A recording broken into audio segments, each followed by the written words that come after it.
অসমৰ আপোনাৰ সভাপতি দিলীপ শইকীয়া ডাঙৰীয়াক ক'ব বিচাৰিছোঁ যে 20 মিটাৰ টিকেট পোৱাটো আমি দেৰগাঁও সমষ্টিত নিবিচাৰোঁ। কথা হ'ল কি 2016 চনৰ পৰা বৰ্তমান 26 চনলৈকে এটা কেছ চলি আছে। তেওঁ কংগ্ৰেছৰ দিনত থাকি আমাক মনে নানং নমিষ্টং কৰিলে।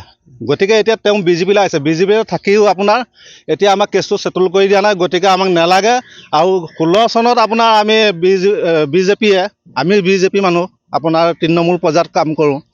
আপোনাৰ আমি 20 মিটাৰ বিৰুদ্ধে আমি আপোনাৰ বিজেপি চৰকাৰখন জিকাইছোঁ। এতিয়া তেনেকুৱা 20 মিটাৰ আমাৰ প্ৰয়োজন নাইকিয়া। সেইটো মানে কি হ'ল, আমাৰ বৰ দুখৰ বিষয়ৰ কথা। 2016 চনত যেতিয়া কেম্পিং হওঁতেনে মৃণালদা আহিছিলে, এইফালৰ পৰা 20 মিটাৰ পাৰ্টি আহিলে। 20 মিটাৰ পাৰ্টীয়ে গুণ্ডামী বাহিনী লৈ আহিছিলে। মৃণালদা অহা গম পাই মানে চকলাঘাট দলঙৰ ওচৰত মৃণালদা গাড়ী অহাৰ লগে লগে 20 মিটাৰ গুণ্ডা বাহিনীয়ে সোধপোছ নাই আৰু গাড়ী ভাঙিলে, বেনাৰ ফালিলে, মানুহ পিটিলে। আমাৰ বিজেপি কৰ্মকৰ্তা আছিলে, আমাকো পিটিলে।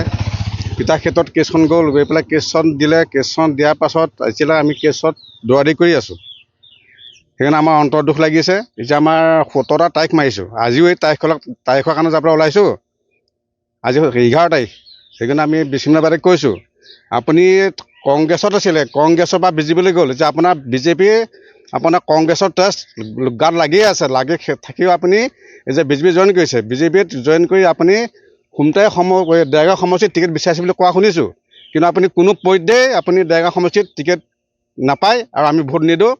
আমি 10 নং ৱাৰ্ডৰ মানুহে এটা গোট হৈ আছোঁ। আপুনি কিন্তু আমাৰ চকলাঘাট দলং পাৰ হ'লে আপোনাৰ কিন্তু কথা বেয়া হ'ব আৰু আমি ভোট নিদিওঁ। আৰু এতিয়া আমি কেছ চলি আছে আৰু আপুনি কেছখন যদি উঠায় তেতিয়া আপুনি আমাৰ 10 নং ৱাৰ্ডলৈ আপুনি আহিব লাগিব। আৰু নাহিলে কিন্তু আপোনাৰ ভৱিষ্যত আপুনি চিন্তা কৰি চাই লওক।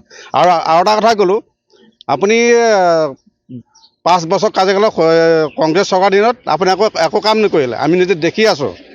আপোনাৰ পকেট ঘূৰি আজিলৈকে আপোনাৰ চোতালখন আমি দেখি নাপালোঁ।